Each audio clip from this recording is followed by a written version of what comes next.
This is Audible.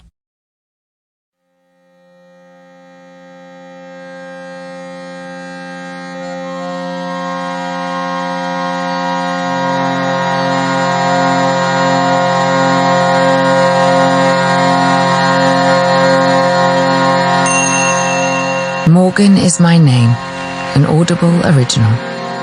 Written by Sophie Keetch, performed by Vanessa Kirby.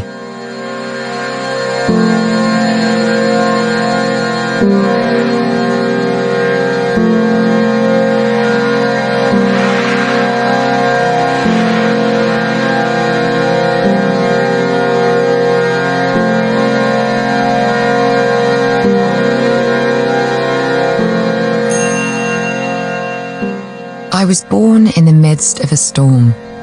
When the waves rose so high up the cliffs of Tintagel, it was feared the entire castle would be dragged into the sea. Though my mother never spoke of it, my nurse Gwenel often told the tale, how Lady Igraine's cries fought with the thunder, her pain carried off on the screaming wind, lightning illuminating her struggle, and the dangerous labour she never had with my two sisters. For a while we were sure she would die, Gwenel would say, holding me wrapped over the music of Cornwall's swirling cliff-top breeze. Hours she lay there, howling like a banshee, bone-tired. We were about to lose the light when your lady mother sat up, staring at the window as if seeing the angel Gabriel himself. "The sea has come," she cried, "risen up to bear us away. And God strike me if it weren't true." There it was, waves crashing at the window, coming to claim us all. I ran to see, but by the time I got there, the water was exactly where it should be.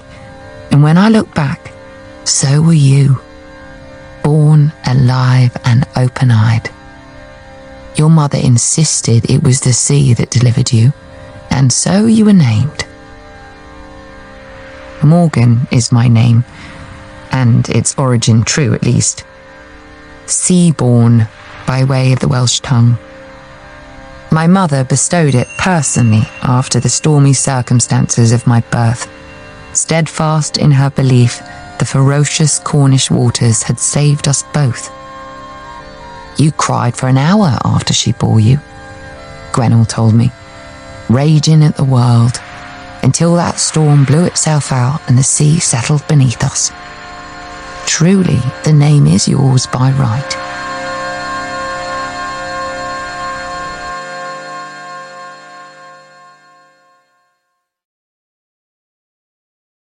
Chapter 1. Why is Morgan Morgan?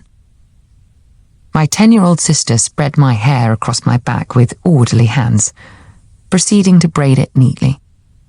"I mean," Elaine added, "it's quite obviously a boy's name." "It isn't," I retorted, "since I'm not a boy." I had not long turned 7. I was increasingly disinclined to endure insults. "Father wishes you had been," Morgause said from across the room. Remote and beautiful, 9 years my superior, our elder sister sat gazing out of the window, cloaked in disdain for childish things. "Well, you're a liar," I snapped. "Keep still," Elaine said.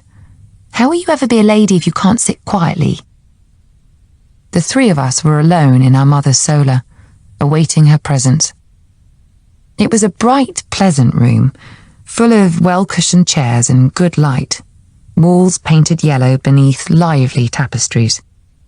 The scent of roses, blooming early around the windows, warmed sweetly in the sun until the air was thick with it.